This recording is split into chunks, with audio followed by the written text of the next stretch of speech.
Ini adalah Iași, salah satu bandar terbesar di Romania yang terletak di sempadan dengan Moldova. Ada ramai orang Moldova di sini. Tetapi dengan mula perang, orang Ukraine datang sebab mereka yang terpaksa lari dari selatan Ukraine melalui Moldova.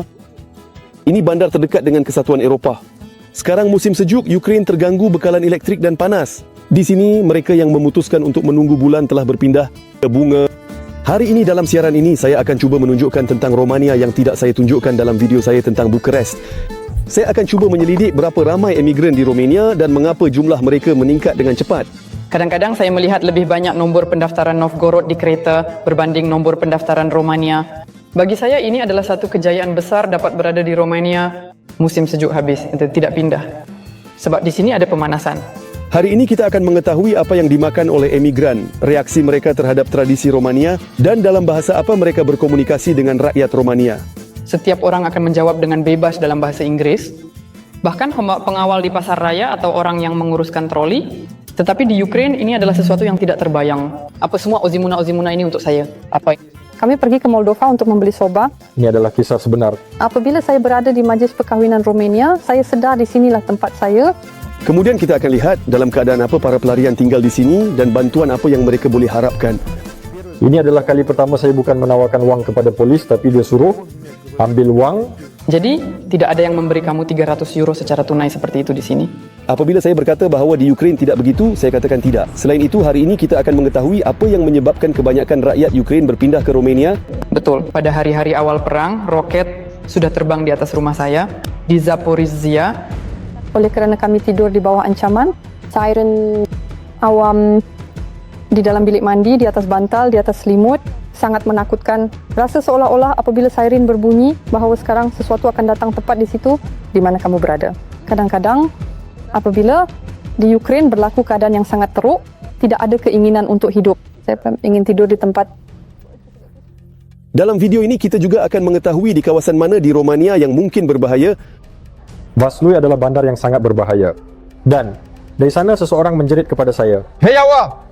Dan dia hanya mengambil sebotol bir dan memecahkannya di atas asfal. Dan dia mengikuti saya. Akhirnya di hutan saya akan menemui sesuatu yang menakjubkan. Saya benar-benar terkejut. Gila betul. Sial.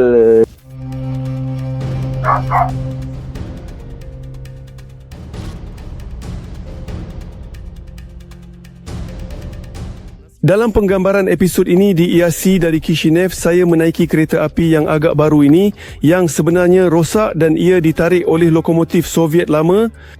Beberapa jam dan tiket yang murah dan saya berada di kesatuan Eropah. Kereta api ini kebetulan adalah Soviet, tetapi sekitar 10 tahun yang lalu mereka telah diperbaiki di Romania. Mereka telah diperbaharui sepenuhnya, ditambah dengan mesin kopi dan mini buffet dan ia menjadi cukup selesa. Dari pandangan di luar tingkap, sukar untuk mengatakan bahawa saya sedang memasuki EU. Dan di sana, kebetulan di sebalik sungai ini, Iași adalah pintu masuk yang unik ke Eropah. Dari Chișinău, hanya 100 km perjalanan. Dan pada dasarnya ini adalah salah satu bandar terbesar di Romania. Ketika berjalan-jalan di pinggiran, Iași nampak seperti bandar pasca Soviet biasa dengan jalan kelabu dan bangunan terbiar. Namun, mendekati pusat, semuanya berubah. Dan bandar ini boleh disalah anggap sebagai ibu kota Eropah yang besar. Kadang-kadang ini bahkan mengejutkan pengunjung.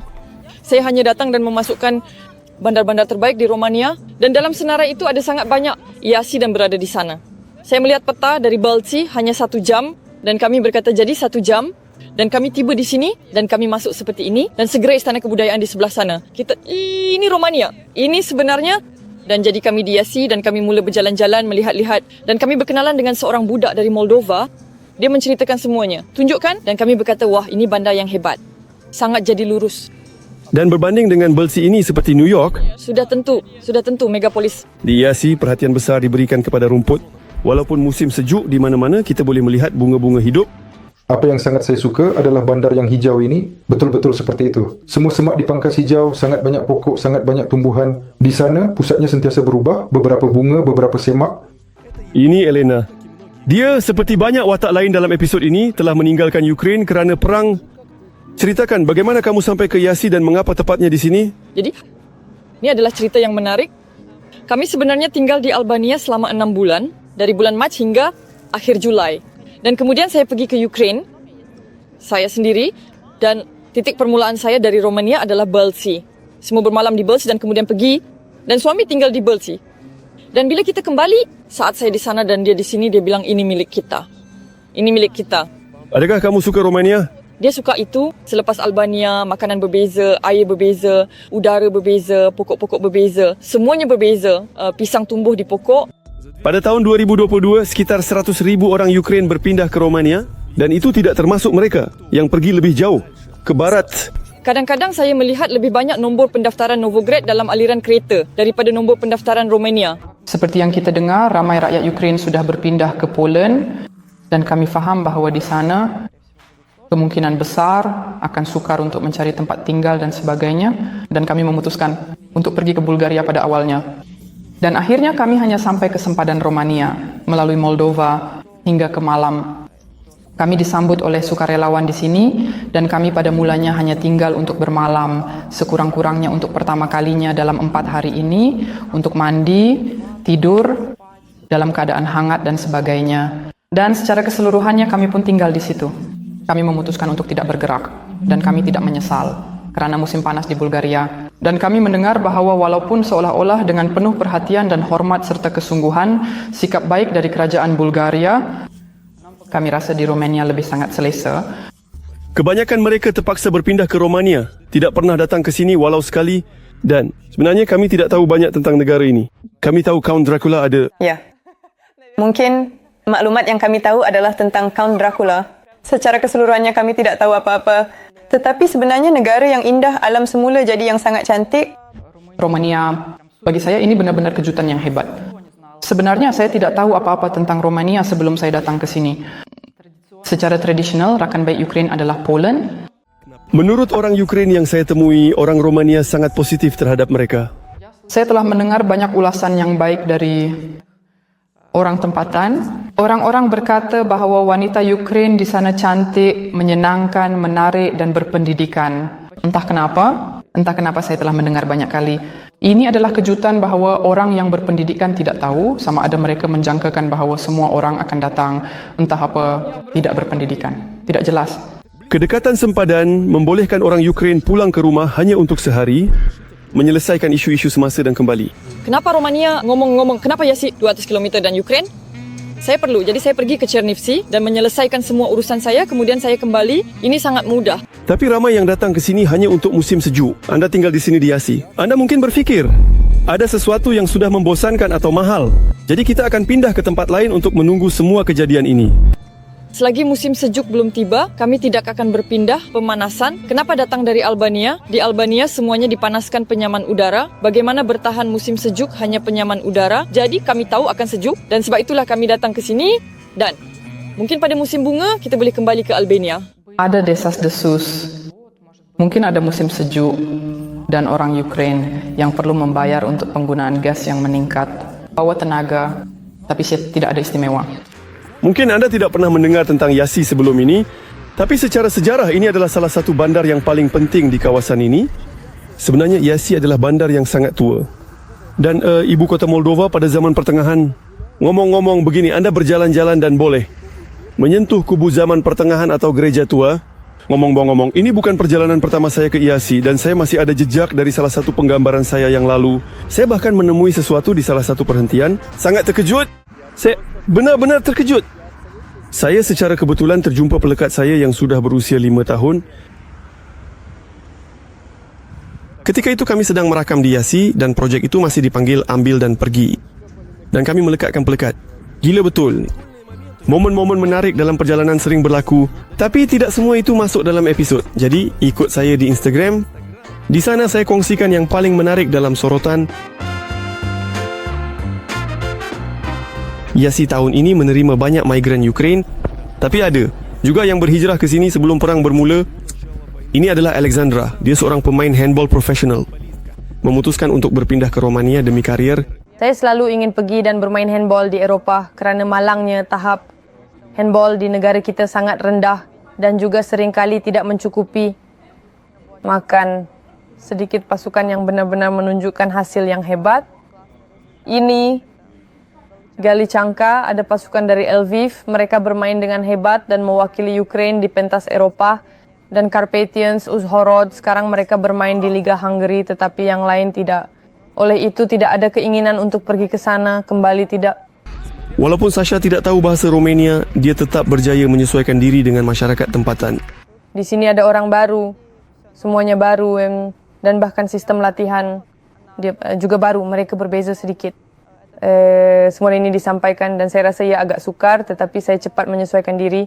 Jadi saya rasa selepas sebulan saya sudah entah bagaimana menyesuaikan diri dengan kumpulan walaupun tidak tahu bahasa. Saya selalu ditanya tentang sesuatu semasa latihan. Jurulatih juga menerangkan, dan saya tidak dapat memahami apa yang mereka mahu dari saya dan terpaksa sentiasa mencari jalan untuk berkomunikasi dengan jurulatih dan rekan sekerja, berkomunikasi. Orang Romania memang sangat suka sukan, hingga ke tahap fanatik. Seperti di mana-mana di Eropah, bola sepak di sini adalah yang utama. Di Iași juga ada kelab bola sepak. Ini Politeknik bermain dengan Dynamo Bukarest. Dan ini adalah peminat dari ibu kota yang hari ini sepertinya tidak bergaduh dengan sesiapa.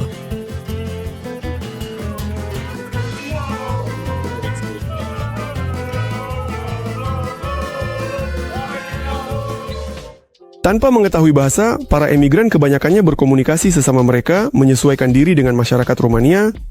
Saya tidak akan mengatakan bahawa kami entah bagaimana terasing dari masyarakat tempatan. Tidak, kami berkomunikasi dengan baik dengan jiran-jiran Romania. Mereka datang melawat kami. Anak-anak kita bermain bersama, pergi menari. Kami saling menjemput untuk hari jadi. Saya tidak merasa terasing. Saya tidak rasa kami di sini duduk dalam kumpulan Ukraine kami dan tidak berkomunikasi dengan sesiapa pun.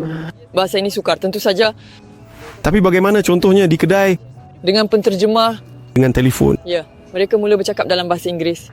Dan sebenarnya ini sangat mengejutkan saya. Saya tidak menjangkakan. Semua orang tahu bahasa Inggeris. Saya malangnya tidak tahu. Jadi saya berdiri dan tetap menggunakan penterjemah. Jadi kita ingin tahu apabila kita berada dalam masyarakat ini, kita ingin membuat mereka gembira, tahu beberapa frasa mereka dengan cara yang cukup menyenangkan. Saya baru saja terfikir apa sebenarnya semua ini. Ozibuna, apa itu? Bahasa itu sendiri sangat sukar, terutama untuk orang Ukraine ia tidak mengingatkan kepada apa-apa langsung. Tapi ada kata-kata Latin, banyak kata Latin, dan dari situ kita cuba sedikit memahami konteksnya. Nah, tidak tahu bahasa Romania, mungkin pengetahuan bahasa Inggeris boleh membantu. Tidak semua, tetapi ramai orang Romania memahaminya. Sebenarnya jika kamu menguasai bahasa Inggris, tidak ada motivasi yang kuat untuk belajar bahasa Romania. Kerana di sini, setiap orang akan menjawab kamu dengan bebas dalam bahasa Inggris. Bahkan pengawal di pasar raya atau orang yang menguruskan troli. Tetapi di Ukraine, ini adalah sesuatu yang tidak dapat dibayangkan. Walaupun penduduk tempatan di sini hanya tahu bahasa Romania atau Inggris, di jalanan kamu boleh mendengar percakapan dalam bahasa Rusia. Agak kerap, rasanya. Kamu berjalan dan sering mendengar percakapan dalam bahasa Rusia atau Ukraine. Bahasa Ukraine contohnya. Jadi mungkin lebih kerap dalam bahasa Rusia. Kerana dari selatan Ukraine, di sini semuanya ada bahasa Ukraine, tetapi kamu tidak tahu tu ini orang Ukraine atau Ivanovo. Di Romania sukar untuk mencari kerja tanpa bahasa, tetapi mungkin ini adalah Anna. Dia seorang juru gambar dan selepas perang dia terpaksa mencari kerja di Iași. Mesej tentang penggambaran datang dalam bahasa Romania dan bahasa Inggris. Saya duduk begini berfikir, tangan saya bergetar.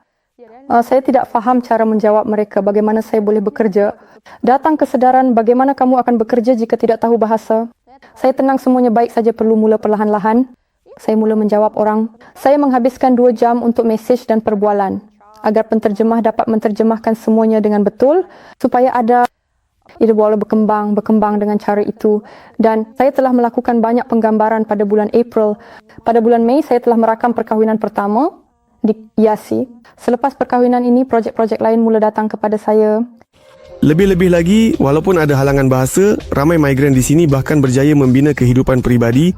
Juga bekas teman lelaki saya adalah orang Romania, jadi saya hanya perlu bercakap dalam bahasa Romania dengan dia dan saya rasa ini membantu. Jadi jika ada yang berfikir untuk belajar bahasa Romania, lelaki-lelaki itu akan membantu. Saya ingat ketika saya tiba di Romania, gadis-gadis membantu saya untuk menjawab mesej. Ya, tapi jika benar-benar ingin membina hubungan, tetapi kamu tidak tahu bahasa, itu sudah boleh menimbulkan masalah. Hanya mungkin beruntung jika kamu berdua tahu bahasa Inggris. Bahasa Romania agak sukar untuk orang Slavia, dan di dalamnya terdapat banyak dialek dan aksen. Bahkan orang Moldova yang bahasa Romania sebenarnya adalah bahasa ibunda mereka, masih sedikit berbeza daripada penduduk tempatan di sini. Ada aksen Moldova, kerana tidak semua orang Romania memahami. Maksudnya mereka faham tetapi tidak semua apa yang kita katakan. Dan ketika saya datang ke sini, saya perlu mengulang 3-4 kali. Saya bahkan tidak dapat bayangkan apa yang akan terjadi jika saya pergi lebih jauh. Karena dalam lapisan ini kita masih saling memahami. Di Oltenia dan di IASH, tetapi saya pergi lebih jauh dalam kursus yang sama. Di sana orang bercakap dengan cara yang sangat berbeza, mereka mempunyai aksen yang sangat berbeza. Kata-kata lain pun ketika itu saya tidak memahaminya. Mereka masih mentah bagaimana memahami saya tidak memahaminya. Maksudnya mereka bercakap, ini kali pertama saya mendengar perkataan seperti itu. Di sebelah kanan mereka bahasa Romania. Di Romania, terdapat banyak kursus bahasa Romania percuma untuk pelarian, tapi belajar bahasa itu tidak menjadi lebih mudah. Jelas bahwa dalam tempoh ini kita sudah tahu beberapa frasa asas yang digunakan dalam kehidupan seharian, yang diperlukan, dan kita juga sudah tahu beberapa nama berdasarkan papan tanda di pasar raya. Ngomong-ngomong hari ini, akhirnya saya sudah bersedia untuk ini. Dan malam ini adalah kelas dalam talian yang pertama, kursus bahasa Romania. Berbeza orang dewasa, kanak-kanak migran lebih cepat menyesuaikan diri dengan negara baru. Anak perempuan saya berkawan dengan jiran, kanak-kanak Romania, dan dia mula bercakap banyak perkataan di sana. Saya tidak tahu bagaimana ia dalam bahasa Inggris, tetapi dalam bahasa Romania ia begini. Saya rasa dia telah menyesuaikan diri dengan baik. Maksudnya dia memang bercakap bahawa dia ingin pulang, tetapi kadang-kadang dia memikirkan tentangnya dan berkata ini. Rasanya agak sedih, banyak kawan di sini, dia sudah mempunyai kawan-kawan tempatan. Kebanyakan kanak-kanak Ukraine terus belajar di Ukraine secara dalam talian. Sebab di IASI tidak ada sekolah Ukraine. Di sini, sebenarnya di Romania tidak ada sekolah Ukraine. Ada. Dalam bahasa Ukraine, pengajaran, ini bukan sekolah di IASI, ini sekolah di Suceava, Bukares. Tetapi sekolah ini sekali lagi bukan sekolah Ukraine. Maksudnya mereka mempelajari kurikulum Romania. Maksudnya kanak-kanak mempelajari geografi Romania, sejarah Romania, tetapi dalam bahasa Ukraine. Satu lagi kelebihan Romania yang sering disebut oleh orang Ukraine adalah mentaliti. Orang berkata bahawa ini adalah bangsa yang sangat mesra, yang memegang nilai-nilai kekeluargaan dan tradisi yang serupa. Saya tetap suka sikap responsif sangat banyak. Ketika kami tiba, saya tidak tahu apa-apa di sini, tidak tahu di mana apa dan sebagainya. Semua orang telah memberitahu saya semua tentang di mana acara diadakan, di mana kursus diadakan. Saya bahkan memutuskan untuk pergi ke kelas bahasa Romania, tetapi saya fikir mereka akan membawa ada seseorang yang tahu bahasa Rusia atau Ukraine, tetapi tidak ada, hanya tahu bahasa Romania, bahasa Inggris. Saya duduk sekejap. Saya klik dan pergi dengan sangat perlahan-lahan berkata begitu kan. Bagi saya ini benar-benar satu keberuntungan besar dapat berada di Romania. Saya rasa kita memang bertuah kerana berada di sini. Kelebihan yang paling utama adalah orang-orangnya sangat terbuka. Mungkin kadang-kadang bahkan lebih terbuka daripada di Ukraine. Lebih santai. Ada beberapa perkara yang tidak menyenangkan. Mereka sangat mudah untuk berhubung, mudah sekali berkomunikasi, mudah untuk mendekati orang yang tidak dikenali. Orang Romania juga mempunyai banyak ciri khas mereka. Kadang-kadang terasa tetapi tidak begitu kuat kerana kita tetap dekat. Ukraine dan Romania, mereka berdekatan antara satu sama lain. Oleh itu saya rasa tidak ada perubahan yang drastik seperti itu. Tetapi tetap saja dalam mentaliti, saya tidak tahu. Tetapi saya rasa orang Romania sedikit lebih malas daripada kita. Ini bahkan kadang-kadang terlihat semasa latihan atau dalam sifat mereka. Mungkin entah kenapa, saya tidak tahu, mungkin kita mempunyai kekuatan kehendak yang lebih kerana saya perhatikan. Itu entahlah, tetapi agak kerap juga. Saya ada beberapa kerja, contohnya ada handball dalam talian dan sebagainya. Mereka pergi ke satu sesi latihan, contohnya, dan itu saja. Saya tidak boleh, saya penat. Tetapi kami tidak berfungsi begitu. Mungkin orang Romania bukanlah orang yang paling rajin di dunia, tetapi mereka tahu bagaimana untuk berehat dan berseronok. Ana sebagai seorang juru gambar sering bekerja di acara-acara, tetapi bahkan dia terkejut bagaimana perkahwinan di Romania berlangsung. Apabila saya berada di majlis perkahwinan Romania, saya sedar inilah yang saya cari, yang sangat istimewa dan unik. Pertama sekali saya terkejut bahawa pasukan videografer dan juru gambar duduk di meja bersama semua orang. Saya pikir jadi ini apa gurauan, kami harus pergi atau pindahkan barang ke tempat lain. Dia berkata tidak hanya kita boleh duduk di sini makan seperti semua orang. Di Ukraine, 100 orang dianggap sebagai majlis perkahwinan yang sangat besar.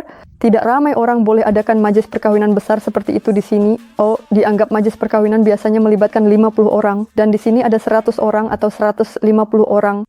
Saya terkejut melihat mereka begitu bertenaga. Semua 150 orang sedang berseronok dan berehat di lantai tarian. Inilah perbezaan utama dari majlis perkawinan kami.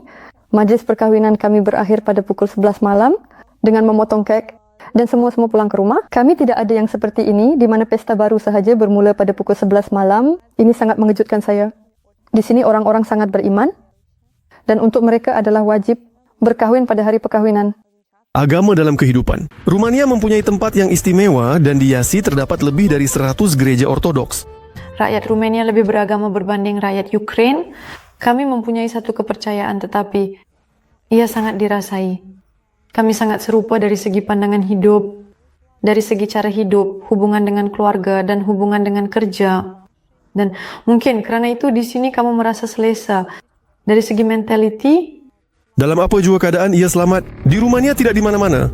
Nikolai dari Moldova dan tinggal di Bandar Vaslui di Rumania. Ia tidak jauh dari Iași. Di Vaslui, ia adalah bandar yang sangat berbahaya. Ada kumpulan yang, pada mulanya, saya seolah-olah kita saling memahami. Mereka tidak mengganggu saya pun tidak mengganggu mereka lagi di sana. Mereka, supaya saya tidak diganggu, apa yang boleh saya lakukan kepada mereka? Mereka kadang-kadang berjalan dalam kumpulan 20 orang. Saya secara pribadi mempunyai masalah, kerana saya hanya tidak tahu sekitar tingkatan 9, saya hanya tidak tahu, saya berjalan di satu jalan dan dari jauh. Ada seseorang yang menjerit kepada saya, "Hei kamu!" Dan dia hanya mengambil sebotol bir dan memecahkannya di atas aspal. Lalu pergi mengejar saya. Pada mulanya saya berpaling, jadi dia mula memaki saya berpaling dan berkata, "Jadi siapa kamu yang memaki saya, Romania jahat?" Dia tidak begitu suka dengan kata-kata itu dan dia mula mengejar saya.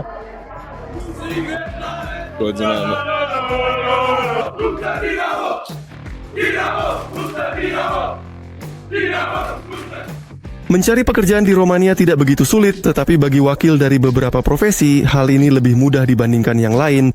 Orang-orang pertama yang mendapatkan pekerjaan di sini adalah sukarelawan yang awalnya membantu secara sukarela. Kemudian, mereka diundang oleh organisasi kemanusiaan yang sama seperti Palang Merah, perwakilan PBB.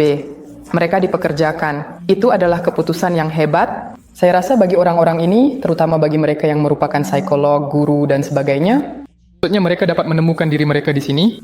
Pekerja IT relatif mudah menemukan tempat mereka. Sekali lagi, ada yang dipindahkan ke sini, ada juga yang pindah sebagai freelancer dan menemukan proyek untuk dikerjakan.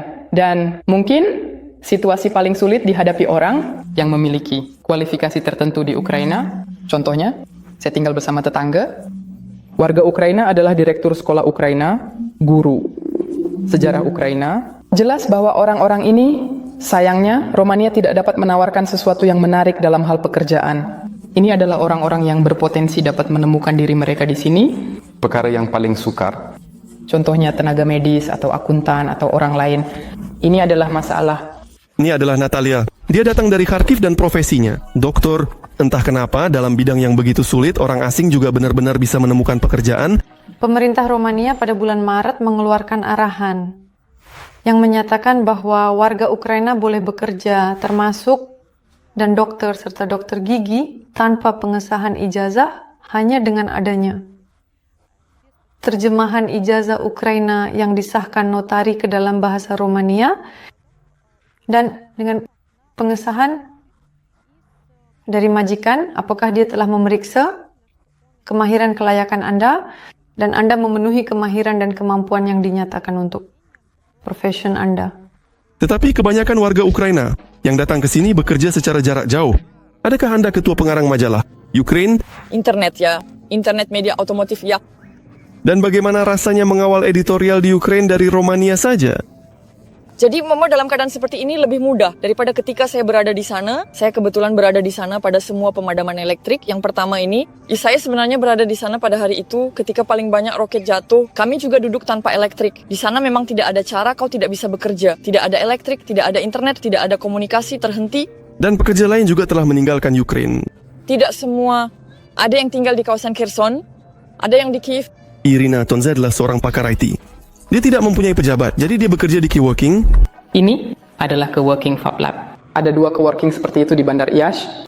Ini salah satunya. Ada pelbagai jenis langganan. Ada pilihan harian. 1 hari kerja, jika saya tidak silap, harganya sekitar 15 euro. Untuk sebulan, 180 euro. Ya, ada juga pilihan dengan diskon. Jika kau bayar untuk setahun atau setengah tahun, harganya sedikit lebih murah, sedikit lebih rendah. Sementara itu, tempat kerja tersedia, bilik conference tersedia, TH, kopi dan syarikat yang hebat, serta peralatan lain yang diperlukan dan kemudahan lain. Di sini sentiasa ada gula-gula yang enak dari Ukraine. Sekarang mereka sedikit ada gula-gula. Rashin, berada di coworking ini, Walaupun Romania adalah negara kesatuan Eropah, keadaan hidup di sini serupa dengan negara-negara CIS. Di sini apabila kamu menyewa tempat tinggal, sekurang-kurangnya kamu mempunyai beberapa perkara asas, barang-barang. Ini mungkin almari, peti sejuk, katil, sofa kerusi. Jika dibandingkan contohnya dengan Jerman, saya ada kawan di Jerman, dia penduduk tempatan. Saya ketika bertanya, saya cakap, Lukas, bolehkah kamu beritahu saya berapa harga sewa rumah? Dia menyebutkan jumlah anggaran di sana. Saya lihat dan di sana hanya ada apartmen kosong. Saya mula bertanya, perabot. Dia berkata, anda berpindah dengan perabot. Saya cakap, maksudnya bersama dengan perabot sekali. Dia berkata, jadi kamu beli semua sendiri dan bawa barang kamu sendiri? Dia cakap, di Ukraine tidak begitu ke? Saya cakap, ya, di sini semuanya disewakan. Saya cakap mereka mungkin juga boleh tinggalkan setrika dan minyak, tinggalkan pinggan mangkuk. Oleh itu saya telah memutuskan bahawa Jerman bukan pilihan untuk saya. Ini bukan pilihan yang terbaik. Sewa studio berharga 500 euro sebulan, ditambah 20% cukai, 19% cukai, dan juga bil elektrik. Apabila saya fikir bahawa saya perlu menyewanya, jujur, saya tidak tahu bagaimana saya akan menangis untuknya pada masa depan. Saya bersedia untuk bekerja tanpa gaji supaya sekurang-kurangnya dapat membayar sewa rumah, sewa tempat. Dan tentang duit yang kamu dapat dari kerja di Ukraine, secara jarak jauh cukup di sini untuk hidup. Dan bagaimana nak bandingkan duit yang sama di Ukraine dan di sini, di mana kamu lebih mampu. Jadi adakah kamu mampu untuk jumlah ini? Jadi seperti yang saya lihat, sekali lagi saya membandingkan selepas Albania. Di Albania semuanya sangat murah, memang sangat murah. Di sini lebih mahal. Dan saya rasa sama seperti di Ukraine, saya baru saja pergi ke Ukraine, tidak, di Ukraine lebih murah. Lebih murah, bukan. Di Ukraine harga telah naik ketara. Kami bangun, tapi tetap saja bila saya masuk ke kedai, beli, saya belanjakan 10 euro. Di sini saya tidak akan dapat beli sebanyak itu dengan 10 euro. Walaupun pada mulanya saya rasa harga sangat serupa, ada beberapa barang, sayur-sayuran. Mungkin sama, jika ambil susu atau daging, di sini semuanya lebih mahal. Romania adalah salah satu negara paling murah dalam EU, tetapi bagi pelancong harga ini nampak tinggi. Agak sukar untuk membiasakan diri dengan harga-harga itu kerana di Ukraine pada masa itu saya rasa semuanya lebih murah. Dan di Romania saya tidak tahu, saya lihat dan fikir kenapa mahal sangat. Jadi dari segi makanan saya rasa jika kita pergi makan ke kafe di sini sedikit lebih mahal. Jadi lebih mahal daripada di Ukraine, di Lviv yang sama. Atau contohnya di rumah saya semuanya 2 kali lebih murah. Tapi di sini harga-harganya macam ni. Saya rasa lebih kurang sama seperti di Kiev. Satu-satunya yang saya perhatikan mahal di Romania adalah layanan. Seperti misalnya, dan juga terutama, industri kecantikan. Jadi di sana misalnya mewarnai rambut bisa berharga 200-300 euro. Untuk Ukraina ini sangat mahal. Dan sebenarnya barang-barang yang berkaitan dengan kerajinan tangan, misalnya anak perempuan saya akan segera berulang tahun. Saya melihat kue-kue yang dibuat tangan dan sebagainya. Semua ini jauh lebih mahal dibandingkan di Ukraina. Transport, taksi sedikit lebih mahal ya. Walaupun saya rasa seperti di Kiev, tapi lebih mahal dibandingkan di rumah saya. Di sini, dan barang-barang saya rasa harganya bahkan lebih baik. Karena bagaimanapun juga Eropah, boleh dikatakan, jadi di sini akan lebih murah. Hidup di sini boleh dikatakan saya rasa normal. Jika pendapatannya baik, maka kita boleh tidak menahan diri dalam apa-apa. Pengangkutan awam di Yasi sangat selesa. Di bandar, ada tram yang sangat panjang ini, yang boleh memuatkan semua orang, walaupun pada waktu puncak, harga tiketnya 2 lei. Saya sendiri sering memandu di Romania, dan saya rasa mereka memandu lebih kurang sama seperti kita. Mereka memandu lebih baik di sini. Di Odessa cara orang memandu sangat berbeza, tetapi banyak orang Odessa mengatakan di sini orang memandu dengan buruk, tapi pemandu teksi di mana-mana memandu dengan buruk. Mungkin orang Romania memandu bahkan lebih baik, tetapi mereka juga parkir sembarangan. Bahkan kereta polis yang sepatutnya mengenakan denda untuk parkir yang salah dengan 2 roda berdiri di atas tepi jalan, Di IASI, polis jalan raya aneh. Tidak selalu ada denda untuk parkir, tetapi di depan saya, mereka menghentikan seorang malang menaiki skuter. Bagaimana dengan skuter itu? Ini adalah tentang penindasan terhadap kereta kuda. Saya ingin melihat bagaimana itu pengangkutan dibawa ke tempat penahanan, tetapi saya tidak sempat menunggu.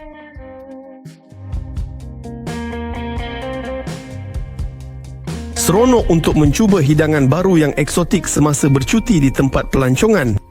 Tetapi berpindah dan kehilangan akses kepada makanan yang biasa itu sudah menjadi masalah. Makanan mereka yang amat berbeza daripada Ukraine di sini. Orang suka masam, mereka mempunyai sejenis jeruk, kedut. Semua makanan masam. Mereka suka masam dan tidak suka manis. Inilah yang membezakannya. Saya sudah biasa, saya tidak tahu seseorang bergantung kepada kawasan di mana mereka berada. Di sini mungkin ada yang memasak, saya tidak tahu, mungkin ada yang lebih manis, atau mungkin cara yang berbeza. Saya rasa saya tidak terlalu cerewet tentang makanan. Saya coba kashpane untuk pertama kalinya di sini. Ini keju goreng, ini hidangan Bulgaria. Tetapi saya mencobanya untuk pertama kalinya di Romania, dan ia sangat sedap. Mereka mempunyai kentang yang sangat sedap. Dia memang sangat suka kentang. Jadi di sini kentangnya memang sangat sedap. Kenapa di sini ada makanan yang benar-benar manis? Pada awalnya saya hanya makan kentang. Saya sangat suka makanan dari sini dengan Armali. Mungkin kerana saya memang suka golupsi atau saya merindui mereka. Tapi mereka juga sedikit masam. Disebabkan oleh selera orang Romania, hampir mustahil untuk mencari beberapa produk yang biasa bagi orang Ukraine. Ramai orang sebenarnya menderita kerana makanan yang biasa. Contohnya di Romania hampir tiada teh hitam. Ini adalah kekurangan orang-orang membawa teh hitam dari Ukraine. Ada peminat soba, ikan herring dan sebagainya. Mereka berusaha membawa sesuatu tapi tak jumpa kamu. Kenapa tak minum teh? Dan sebenarnya untuk itu ada banyak pusat membeli belah dan hanya di bahagian teh. Di sana pasti akan ada yang berdiri dan mengumpat kerana tidak dapat mencari teh. Saya sudah biasa dengan teh yang longgar, hanya ada teh herba di sana, tetapi sekarang untuk penurunan berat badan saya tidak tahu. Ini dia di sana. Di Ukraine ada banyak jenis teh, banyak dengan aroma dan teh dan semua itu, mungkin itu yang membezakannya. Dan di sini sebaliknya ada kopi. Di sini banyak kopi. Ada yang membawa sebuah terus dari Moldova. Ke Moldova untuk soba. Pergi ke Moldova untuk soba. Ini adalah kisah yang nyata. Kawan-kawan kami, rakan sekerja saya juga menghantar soba dan teh dari Moldova kepada kami. Tetapi orang-orang dari Moldova di pasar tempatan, mereka telah berusaha dan mula terima pesanan. Apa patut dibawa dari Moldova untuk orang Ukraine? Siapa kamu bersembang sini? Di sini banyak orang Ukraine. Jadi ketika kami baru tiba, kami berkenalan dengan orang Moldova. Seluruh lingkaran pergaulan ada. Dan kami hanya berkenalan bahasa. Bila kamu mula bercakap, mereka faham dan kamu rasa hebat. Orang Moldova adalah satu-satunya yang benar-benar memahami orang Ukraine di sini dan orang Romania, baik dari segi bahasa maupun mentaliti. Oleh itu, mereka menjadi penghubung antara mereka. Sejak perang bermula, para imigran mula datang ke sini dan kami bertemu di sana. Saya telah bersama sukarelawan untuk beberapa waktu. Nikolai, pelajar Moldova, pada hari-hari awal perang, dia sukarelawan dan membantu orang Ukraine lari ke Romania. Mereka tidak memahami sama lain sebab di Romania tidak belajar Rusia. Mereka memanggil saya sebab mereka tahu saya tahu bahasa Rusia. Dan mereka meminta saya untuk tinggal bersama mereka untuk seketika, membantu mereka kerana mereka tidak mempunyai sesiapa. Kemudian ada kawan-kawan yang datang, juga orang Moldova, 2 orang gadis, dan kami membantu mereka. Dia berkata sukar kebanyakan kerja sukarela dengan pelarian terpaksa dilakukan oleh orang Moldova. Mereka sangat ramai. Jadi untuk 3 orang, begitu ramai orang, saya ingat ada sekali 150 orang. Sangat sukar terpaksa berlari ke sana sini untuk kembali, yaitu apabila makanan. Atau semua orang mempunyai masalah mereka sendiri. Macam mana nak sambung ke internet, mana airnya, di mana makanan, bila kita akan diberi makan. Saya ada kucing, di mana boleh beli bekas kucing, di mana boleh beli, kami tidak mau tinggal di sini. Bila kereta api akan tiba, dan saya tidak mau pergi. Dan semua Selalunya, orang Ukraine lebih suka menggunakan perkhidmatan di mana orang Moldova bekerja kerana lebih mudah untuk berhubung dengan mereka. Sukar untuk mencari satu perkhidmatan kerana, sekali lagi, halangan bahasa. Bahkan di sana, ada juga tempat untuk baiki kereta di sini. Kadang-kadang ada orang Moldova yang bekerja. Tapi kita juga perlu tahu dan cari di mana mereka berada. Perkara yang sama juga berlaku untuk pergigian. Kami di sini telah menemui satu klinik pergigian juga. Di sana hanya ada orang Moldova, tidak bekerja, jadi kami pergi ke sana. Orang tahu perkataan, bukanlah kerana logat, kadang-kadang mereka terlupa perkataan. Tetapi ini ada satu kes seperti itu. Kami pergi ke klinik pergigian, di sana ada seorang gadis, dia hanya terlupa perkataan Selasa. Dia berkata hari selepas Isnin. Tapi ini hanya kerana nampaknya bahasa Rusia tidak digunakan dengan kerap sebagai bahasa utama disebabkan mereka tinggal di sini, di Romania. Selepas permulaan perang, Moldova menjadi titik transit bagi ramai orang Ukraine dan pelarian sering mengingati sikap prihatin orang Moldova. Kami berangkat pada 24, kami fikir pergi ke Kishinev, berhenti dan di sempadan kami dihentikan oleh polis.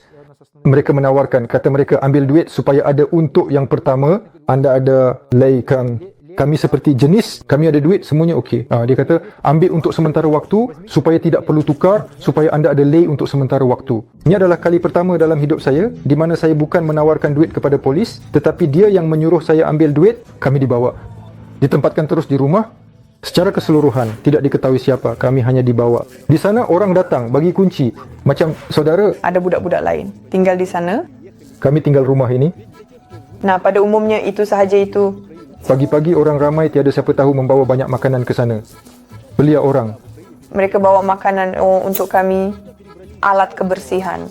Dibawa, tidak ada pemanasan, selimut hangat. Kami cukup okey tanpa pemanasan. Di sana ada selimut yang cukup hangat kami. Semua okey. Tapi kami kata yang tiada pemanasan. Selepas 10 minit mereka entah dari mana bawa radiator. Dan ini sangat menyentuh hati hingga ke air mata kerana sikap seperti ini pada dasarnya terhadap orang-orang yang tidak dikenali yang datang. Ya, kami mengalami kesedihan di negara ini, tetapi itu sangat tidak dijangka dan menyenangkan dari pihak Moldova dan Romania. Ramai yang sudah bersiap sedia untuk berpindah lebih awal. Syarikat tempat Ekaterina bekerja sempat memindahkan pekerja dari Ukraine sebelum perang bermula. Kami sudah bersedia.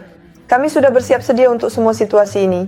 Sebelum semua peristiwa yang bermula pada 24 Februari, pada pertengahan Disember, syarikat menegaskan bahawa kami perlu berangkat. Apa yang akan berlaku adalah situasi di Ukraine. Kemungkinan besar akan ada beberapa peristiwa yang tidak baik, perkara-perkara yang tidak baik. Kami berdiri di sempadan. Pada Starokaza, 15 jam. Saya tidak ingat, bagi saya waktu itu datang seperti 5 menit. Sebenarnya, tiada rasa bangun duduk dalam kereta selama 15 jam, siku. Ini tidak dapat dibayangkan. Pada saat itu saya tidak ingat apa-apa. Saya ingat ketika kami tiba di sempadan dengan Moldova, rasa lega itu sangat besar. Saya hanya tidak dapat menggambarkan. Saya juga membawa sebahagian daripada keluarga saya ke sini. Makcik dan pakcik mereka, mereka sudah pension. Mereka tinggal tanpa rumah di kawasan Zaporizhia. Rumah mereka dibom. Mereka datang ke sini malam awal, mereka terjaga, bangkit, merasakan seperti ada letupan di sekeliling. Bagi Anna, untuk pergi adalah keputusan yang sukar kerana waktu itu saudara mara dan rakan-rakannya berada di Ukraine. Saya berada di Odessa, adik lelaki saya yang tinggal berhampiran dengan unit tentera berada di bandar lain dan di hadapan saya. Ada pilihan yang sukar, sama ada sekarang pergi dengan semua orang atau hanya pergi kepadanya. Dan kemungkinan besar tidak akan kembali kerana sudah ada kebisingan, orang-orang sudah berjalan dengan beg, mengeluarkan wang, sudah tidak mungkin untuk kembali. Dan saya bercakap dengan makcik, dengan nenek, semuanya memberitahu saya untuk pulang ke rumah. Entah kenapa saya sangat takut untuk pergi kembali dan saya meminta maaf kepada abang saya dan berkata apa. Dari sudut pandangan kewangan, Romania memang membantu pelarian, tetapi ada beberapa nuansa di sini. Romania adalah negara yang tidak memberikan bantuan langsung kepada pelarian. Tiada bantuan tunai seperti di Jerman. Program-program seperti itu tidak ada di sini. Ramai orang yang berminat untuk berpindah ke sini ingin tahu. Jadi, apakah bantuan yang akan diberikan? Tiada bantuan seperti itu.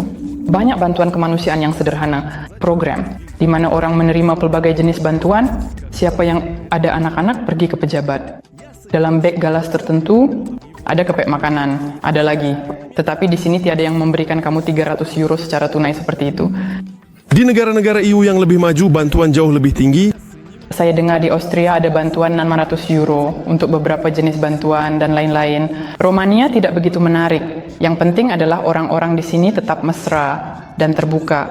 Pengurusan dokumen di Romania juga lebih mudah berbanding negara EU lain. Orang di sini mesra. Rupanya pengurusan dokumen di Romania juga lebih mudah berbanding dengan negara-negara EU lain. Saya terkejut kerana kami tidak menghadapi sebarang kesulitan. Dan jelas bahawa kami berhubung dengan ramai pelarian lain. Dari Ukraine kami mendengar cerita dari Jerman, Perancis, Spanyol, Belanda dan sebagainya. Dan di mana-mana saya dengar ada beberapa nuansa dalam pengurusan dokumen, ada birokrasi dan lain-lain. Di Romania semuanya sangat mudah dan sangat cepat. Sebab contohnya, di beberapa negara di Eropah perlu mendaftar dan menguruskan sesuatu. Di Romania ini lebih mudah. Di Romania saya dapat perlindungan sementara. Kamu berada di sini. Di Jerman perlindungan kamu perlu lewati proses yang panjang. Di sana ada proses. Orang menghantar dokumen sejak bulan Maret-April, masih menunggu dokumen. Di sini untuk mendapatkan perlindungan sementara, kamu hanya pergi dan menguruskan dalam masa setengah jam, masih boleh melintas dengan pasport Ukraine, tetapi hanya melalui sempadan langsung. Setahu saya, orang-orang masuk melalui sempadan langsung kerana jika melalui Moldova, jadi di Moldova ada peraturan yang menyatakan bahawa sekurang-kurangnya perlu mempunyai pasport antarabangsa. Di Romania, warga negara Ukraine tentu saja boleh berada dalam status pelarian, tetapi untuk mendapatkan kewarganegaraan di sini sangat sukar. Saya tidak tahu, tetapi sekarang peraturannya telah berubah dan saya rasa di Romania kamu perlu tinggal selama 10 tahun untuk mendapatkan kewarganegaraan. Dulu ada 5 oleh itu. Jika ada peluang, mungkin saya akan mempertimbangkan kewarganegaraan kedua, tetapi buat masa ini, saya sangat menghargai dan mencintai kewarganegaraan saya. Tetapi walau apapun keadaan yang selesa di negara lain, ramai orang Ukraine ingin kembali ke tanah air. Saya benar-benar sangat ingin pulang ke rumah sekali lagi. Tetapi pada dasarnya itu adalah satu-satunya arah yang akan saya pilih. Jika saya terpaksa memilih antara Romania dan negara barat lain seperti Jerman, tentunya tidak. Saya tidak akan pergi dari sini terlebih dahulu. Adakah kamu membenarkan perang akan berakhir, tetapi kamu tetap akan tinggal di Romania? Kamu tahu saya tidak meramalkan, tetapi saya sangat suka bandar ini. Dia sangat mirip dengan kita, entah bagaimana saya tidak tahu dari segi mentality dan size. Dan di sini, kamu merasa selesa dan seperti di rumah. Ini adalah episod tentang Iași, bandar yang menampung ribuan pelarian. Walaupun bagi ramai orang ia tidak menjadi rumah, tetapi sekurang-kurangnya ia membantu untuk berada dekat dengan rumah. Ikuti YouTube dan Instagram saya, banyak yang menarik akan datang.